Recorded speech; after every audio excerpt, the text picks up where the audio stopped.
ಸ್ಕೂಲ್ಗೆ ಸಂಬಂಧಪಟ್ಟ ನನ್ನೊಂದು ಅಭಿಪ್ರಾಯ, it one of the best school saint ಜೋರೋಸಾ. ನಾನು ಅಲ್ಲಿ ಓಲ್ಡ್ ಸ್ಟೂಡೆಂಟ್. ಜನಸಾಮಾನ್ಯ ಮತ್ತು ಮಾಧ್ಯಮ ವರ್ಗದ ನಗರದ ಮಟ್ಟ ಶ್ರೀಮಂತ ದೊಡ್ಡ ದೊಡ್ಡ ಸ್ಕೂಲಿಗೆ ಹೋಗ್ತಾರೆ. ಮಂಗಳೂರಲ್ಲ, ಸುತ್ತಮುತ್ತಲೆಲ್ಲ ಗ್ರಾಮೀಣ ಎಲ್ಲಾ ಜಾತಿ ವರ್ಗದ ಮಕ್ಕಳು ಅಲ್ಲಿಗೆ ಬರುವಂತದ್ದು ಇದರಲ್ಲಿ. ಸೊ ಅಲ್ಲಿ ಏನಾಗಿದೆ ಅದನ್ನು ತನಿಖೆ ಮಾಡಿಸಬಹುದು. ಅದನ್ನು ಇಷ್ಟೆಲ್ಲ ಮಾಡಬೇಕಾದ ಅಗತ್ಯ ಕೂಡ ಇರಲಿ. ಯಾಕಂದ್ರೆ ಒಂದು 70 ಇನ್ಸ್ಟಿಟ್ಯೂಷನ್ಸ್ಗೆ ಮತ್ತೆ ನಿಮ್ಮ ಬಗ್ಗೆ ಅದು ಏನು ತಾವಿಗೆ ಹೇಳಿದ ತಾವು ಇರಲಿಲ್ಲ ಅಂತೇಳಿ ಅದರ ಬಗ್ಗೆ ಹೋಮ್ ಮಿನಿಸ್ಟರ್ ಸ್ಟೇಟ್ಮೆಂಟ್ ಮಾಡಿ. ಸರ್ ಅಧ್ಯಕ್ಷರೇ, ಅಲ್ಲ ಒಂದು ಮಿನಿಟ್ ಸರ್, ನೀವು ಹೇಳಿದ್ದು ಒಳ್ಳೆ ಸ್ಕೂಲ್ ಅಂತ.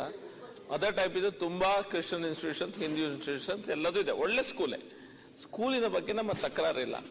ಸಮಸ್ಯೆ ಅಂತ ಹೇಳಿದ್ರೆ ಒಂದೊಂದು ಟೀಚರ್ಸ್ ಯಾವ ಶಾಲೆಯಲ್ಲಿ ಧರ್ಮ ಮತ್ತು ರಾಜಕೀಯವನ್ನು ಬಿಟ್ಟು ಖಾಲಿ ಪಾಠ ಮಾಡಬೇಕು, ಆ ಪಾಠ ಮಾಡುವುದನ್ನ ಬಿಟ್ಟು ಮಕ್ಕಳಿಗೆ ನಿನ್ ಧರ್ಮ ಸರಿ ಇಲ್ಲ, ನಿನ್ ರಾಮ ಸರಿ ಇಲ್ಲ ಅಂತ ಹೇಳಿದ ಟೀಚರ್ಸ್ ಯಾರಿದ್ದಾರೆ ಅವರ ವಿರುದ್ಧ ಕ್ರಮ ತೆಗಿರಿ ಅಂತ ಹೇಳಿ ಸ್ಕೂಲಿನ ಕೆಪಾಸಿಟಿ ಅಲ್ಲಲ್ಲ ಇದು ಒಂದು ಏನ್ ಅಲ್ಲಲ್ಲ ಈಗ ಏನ್ ಎಲಿಗೇಷನ್ ಬಂದಿದೆ ಎಲ್ಲ ಸೋಷಿಯಲ್ ಮೀಡಿಯಾ ಕೇಳಿದಲ್ಲದೆ ಬೇರೆ ಯಾವ್ದು ಇಲ್ಲ.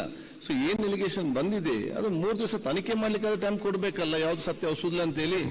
ಯಾವ್ದು ಕೂಡ ರೆಕಾರ್ಡ್ ಏನ್ ಕೂಡ ಇಲ್ಲ. ಒಂದು ಸ್ಟೂಡೆಂಟ್ ಹೋಗಿ ಹೆತ್ತವ್ರದ್ದು ಹೇಳಿದಾಗ ಹೆತ್ತವರು ಎಲ್ಲೆಲ್ಲ ಹೆತ್ತವ್ರು ಹೋಗಿ ಸೋಷಿಯಲ್ ಮೀಡಿಯಾದಲ್ಲಿ ಹಾಕಿದ್ದಾರೆ. ಇಲ್ಲ ಸಭಾಧ್ಯಕ್ಷರೇ, ನೀವು ಹೇಳುದು ಸರಿ, ನಾನು ಒಪ್ತೇನೆ. ಈಗ ಇನ್ವೆಸ್ಟಿಗೇಷನ್ ಆಗುವಂತ ಟೈಮಲ್ಲಿ DDP ಅವರನ್ನ ಟ್ರಾನ್ಸ್ಫರ್ ಮಾಡಿದ್ದಕ್ಕೆ ನೀವು ಯಾವ ಮೆಸೇಜ್ ಅನ್ನ ಸಾರ್ವಜನಿಕರಿಗೆ ಕೊಡ್ತಾ ಇದ್ರಿ? DDP ಅವರನ್ನ ಟ್ರಾನ್ಸ್ಫರ್ ಮಾಡಿದ್ದಾರೆ sir, record on record. DDP ಅವರು ಟ್ರಾನ್ಸ್ಫರ್ ಮಾಡಿಬಿಡ್ತಾರೆ, ಆಮೇಲೆ ಹೇಳಿ ಅವ್ರು ಮಾತಾಡ್ಲಿ, ಸಂಬಂಧ ಇಲ್ಲ. ಮಂಗಳೂರು ನಗರದ ವೆಲೆನ್ಸಿಯಾಸ್ ಸೆಂಟ್ ಜೋರೆಸಾ ಹೈಸ್ಕೂಲ್ ಶಾಲೆಯ ನಡೆದ ಘಟನೆ